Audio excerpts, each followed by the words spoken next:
Esta tarde, la Casa Blanca publicó un comunicado anunciando que el presidente Trump había llamado personalmente al primer ministro canadiense Mark Carney para proponer un acuerdo bilateral inmediato que resolvería la crisis actual entre ambas naciones. Según el comunicado, Trump ofreció suspender todos los aranceles sobre bienes canadienses, reafirmar el compromiso de Estados Unidos con NORAD y restablecer el intercambio total de inteligencia. A cambio, quería una sola cosa: que Canadá garantizara la continuidad de sus exportaciones energéticas hacia Estados Unidos en los niveles y precios actuales durante los próximos 10 años, con penalizaciones contractuales si Canadá restringía las exportaciones o aumentaba los precios más allá de las tasas estándar del mercado. La Casa Blanca describió la propuesta como una oferta generosa que restauraría la asociación que ha servido a ambas naciones durante generaciones. Trump estaba convencido de que el primer ministro Carney la vería como una oportunidad para poner fin al conflicto y avanzar. Menos de 90 minutos después, Mark Carney se presentó en un podio en Ottawa, miró directamente a la cámara y dijo 4 palabras: la respuesta es no. Lo que siguió no fue una evasiva diplomática ni un rechazo condicional con espacio para negociar. Fue una explicación detallada, metódica y pronunciada públicamente de por qué Canadá se negaba, estructurada no solo como respuesta a la oferta específica de Trump, sino como una declaración de principios que regirá la política exterior canadiense en adelante.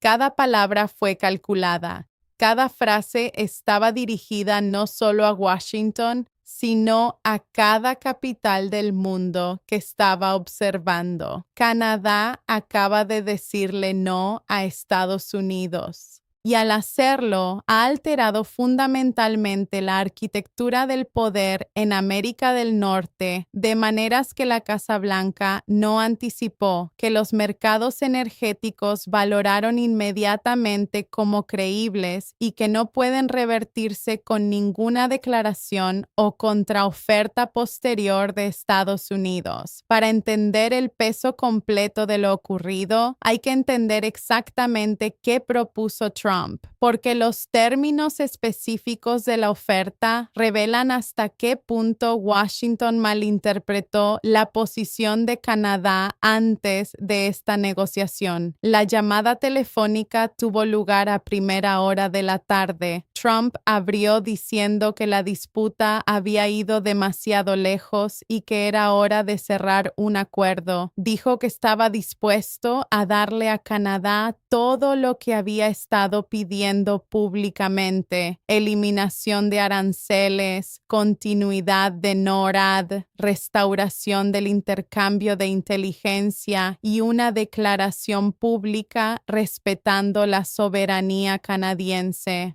A cambio, Trump quería lo que llamó garantías de seguridad energética. Las cifras eran específicas. Canadá estaría obligada a exportar un mínimo de 3,8 millones de barriles de petróleo crudo por día, 2,7 mil millones de pies cúbicos de gas natural por día y 1,400 megavatios de electricidad por hora hacia Estados Unidos. Estas cifras coinciden con los niveles actuales de exportación. Trump no pedía aumentar el suministro, solo garantizar contractualmente su continuidad. Se aplicarían límites de precio. Las exportaciones energéticas canadienses no podrían superar un 15% por encima de los precios cobrados a otros compradores, y cláusulas de penalización garantizarían el cumplimiento. Si Canadá reducía las exportaciones por debajo de los mínimos garantizados o cobraba por encima de los límites establecidos, enfrentaría penalizaciones financieras de $500 millones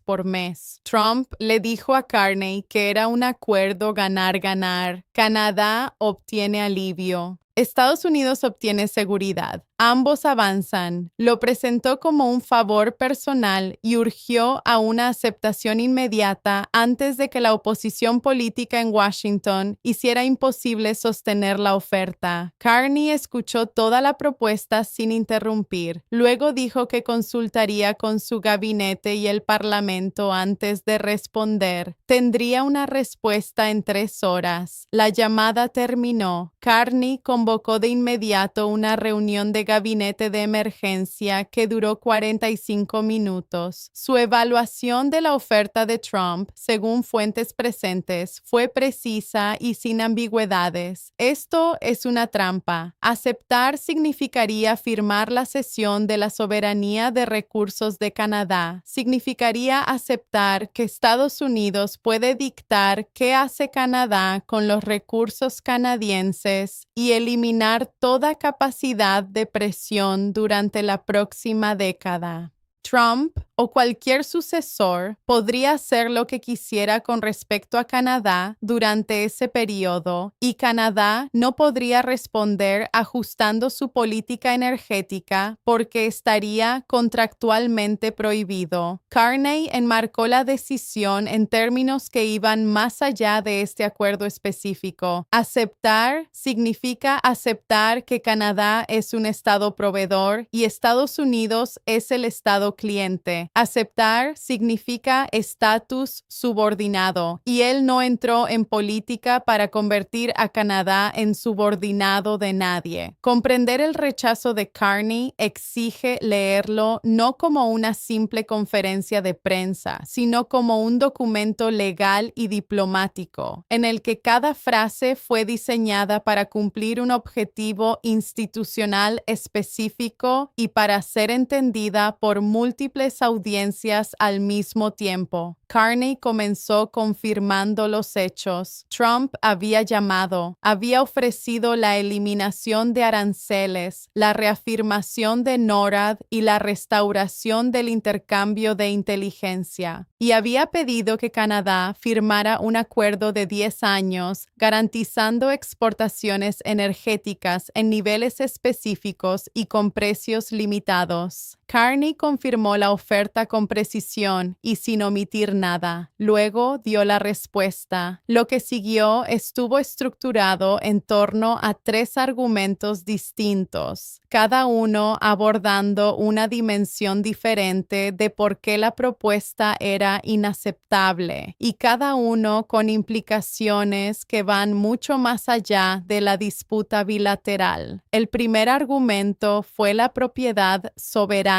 Los recursos naturales de Canadá pertenecen a los canadienses. Las decisiones sobre cómo se utilizan, a quién se venden y a qué precio se toman en instituciones canadienses en función de los intereses canadienses, no en función de acuerdos que obliguen contractualmente a Canadá a servir las necesidades de otro país. Este argumento no es simplemente una preferencia política, es una afirmación constitucional y legal. En el marco constitucional canadiense, los recursos naturales están bajo jurisdicción provincial. El gobierno federal no tiene autoridad unilateral para comprometer decisiones provinciales sobre recursos mediante un acuerdo bilateral con una potencia extranjera. Carney estaba diciéndole a Trump y a cada gobierno que observaba que la oferta exigía a Canadá comprometer algo que su propia arquitectura constitucional no permite comprometer a ningún gobierno. El segundo argumento fue la eliminación de la capacidad de respuesta futura. El acuerdo propuesto eliminaría la capacidad de Canadá para responder a cualquier acción futura de Estados Unidos. Si Estados Unidos volviera a imponer aranceles, volviera a amenazar la soberanía canadiense o violara acuerdos nuevamente, Canadá no podría ajustar su política energética en respuesta, porque el contrato lo prohibiría. Este fue el punto que Carney identificó internamente como la trampa. Un acuerdo contractual que elimina tu capacidad de responder al mal comportamiento futuro de la otra parte no resuelve un conflicto. Institucionaliza tu propia indefensión frente a futuras versiones del mismo conflicto. No es un acuerdo de paz, es una capitulación con una garantía de 10 años incorporada. El tercer argumento fue la competencia de mercado y la igualdad soberana. Canadá exporta energía a múltiples países. Esas decisiones se toman por empresas canadienses y por el gobierno canadiense, basándose en condiciones de mercado y prioridades estratégicas. Canadá no subordinará esas decisiones a exigencias estadounidenses. Y entonces llegó la frase que envió ondas de choque inmediatas a los mercados energéticos. A día de hoy, Canadá ha recibido propuestas de compra de 11 países en 4 continentes. Estamos evaluando todas ellas. Estados Unidos es bienvenido a competir por la energía canadiense en los mismos términos que cualquier otro. Esa última línea, Estados Unidos es bienvenido a competir, fue la frase más trascendental pronunciada en la diplomacia norteamericana en décadas. No fue una amenaza, fue un anuncio de mercado. Carney estaba informando públicamente al mundo que la energía canadiense ahora está disponible para compra competitiva, que la era del acceso preferencial asumido por Estados Unidos ha terminado y que Estados Unidos ha sido colocado en igualdad de condiciones con China, Japón, Corea del Sur, India, Alemania, Francia y el Reino Unido. La Casa Blanca no tenía una respuesta preparada. Según fuentes internas, altos funcionarios realmente creían que Carney aceptaría.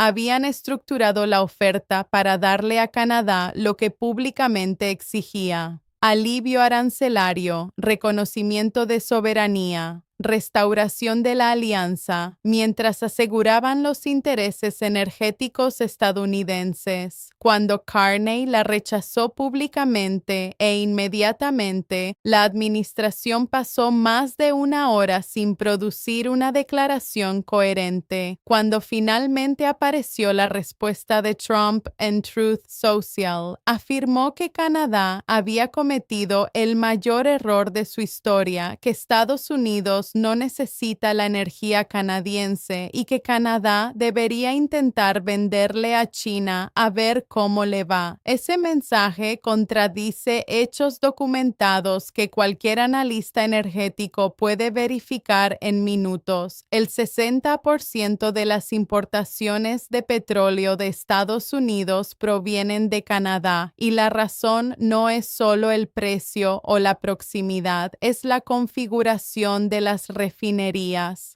Las refinerías estadounidenses del Medio Oeste y la costa del Golfo fueron diseñadas específicamente para procesar crudo pesado canadiense con la composición química particular del petróleo extraído de las arenas bituminosas de Alberta. Cambiar a fuentes alternativas requeriría miles de millones de dólares en modificaciones de refinería y años de ingeniería. No existe una alternativa a corto plazo al suministro canadiense para las refinerías estadounidenses que dependen de él. La afirmación del presidente de que Estados Unidos no necesita energía canadiense no es una postura negociadora, es una inexactitud factual publicada públicamente por el jefe de Estado del país más dependiente del recurso que afirma no necesitar. Los mercados empleados leyeron la situación con mayor precisión que la publicación en Truth Social. Los futuros del crudo West Texas Intermediate subieron más de un 7% en cuestión de minutos tras la declaración de Carney. Los futuros del gas natural para entrega en el Medio Oeste se dispararon más del 14%. Las acciones de refinerías estadounidenses que dependen del crudo canadiense cayeron bruscamente. Valero Energy perdió alrededor de un 11%. Phillips 66 cayó cerca de un 9%. Marathon Petroleum descendió aproximadamente un 13%. El mercado no reaccionaba a un farol. Estaba incorporando en precios un cambio creíble y documentado en la dirección de las exportaciones energéticas canadienses. La pregunta que ahora están analizando todos los expertos en energía y los estrategas geopolíticos no es si el rechazo de Carney fue genuino. El mercado resolvió esa duda en cuestión de minutos. La verdadera pregunta es si Canadá puede ejecutar lo que Carney anunció, si redirigir las exportaciones energéticas canadienses fuera de Estados Unidos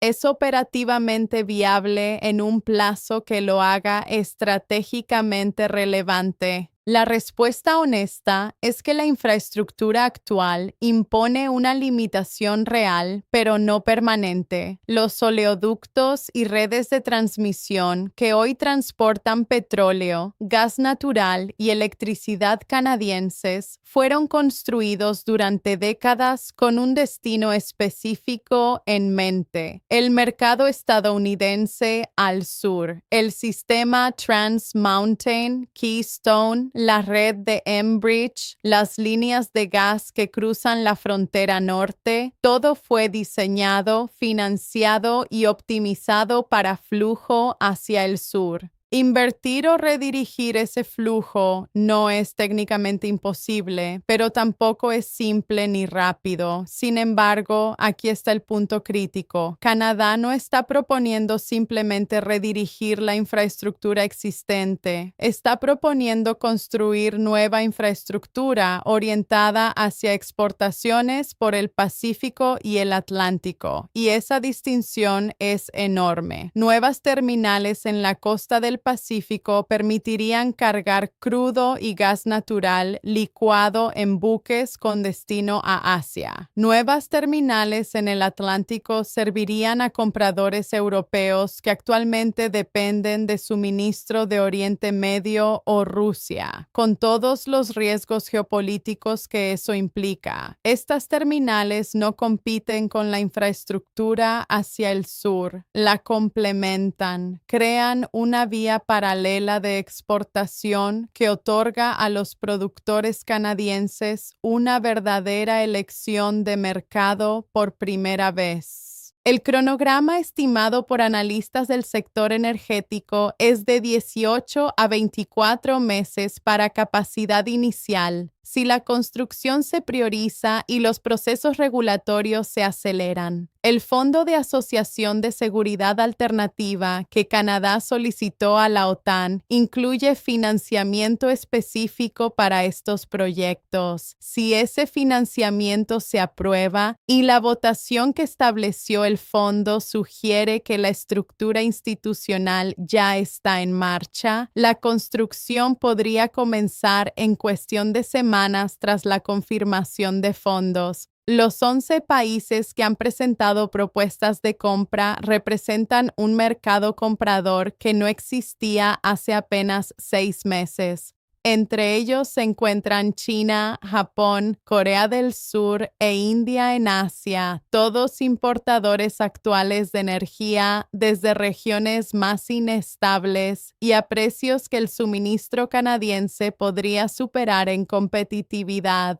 Alemania, Francia y el Reino Unido están evaluando el gas natural licuado canadiense como forma de reducir su dependencia del gas ruso, una vulnerabilidad estructural que la reciente crisis energética europea dejó al descubierto. Esta nueva dinámica otorga a Canadá algo que nunca antes tuvo en su relación energética con Estados Unidos: opcionalidad real. En los mercados de materias primas, la opcionalidad no es solo un concepto económico, es una fuente de poder estructural. Cuando tienes un solo comprador y ese comprador lo sabe, el comprador impone las condiciones. Cuando tienes 11 compradores documentados compitiendo, tú impones las condiciones. Canadá está transformando su relación energética con Estados Unidos de una dependencia estructural, donde el acceso estadounidense era asumido, a una relación de mercado competitiva en la que el acceso debe ganarse. La reacción del sector de refinerías estadounidenses contó esa historia mejor que cualquier análisis diplomático.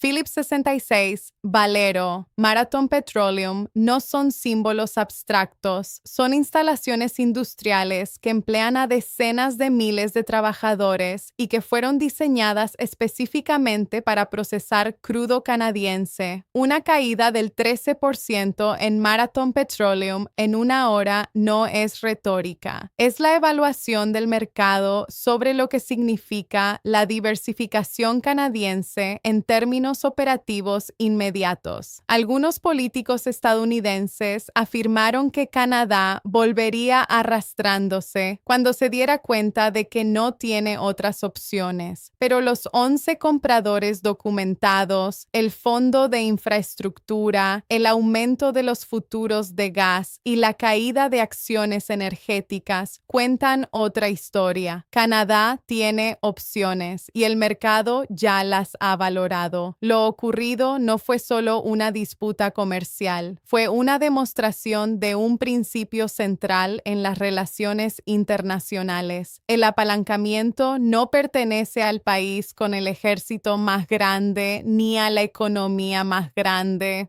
Pertenece al país con las alternativas más creíbles. Durante décadas, Canadá carecía de alternativas reales. Su energía fluía hacia el sur porque la infraestructura fluía hacia el sur. Washington operaba bajo la suposición, en gran parte correcta durante años, de que Canadá terminaría cumpliendo con las preferencias estadounidenses porque no tenía otra vía viable. La declaración de Carney fue el anuncio público de que esa condición estructural ha cambiado. No se trata de un farol, se trata de un proceso en marcha con compradores documentados, financiamiento institucional y proyectos de infraestructura con plazos definidos. A partir de ahora, el rumbo de esta relación puede desarrollarse en 3 grandes escenarios.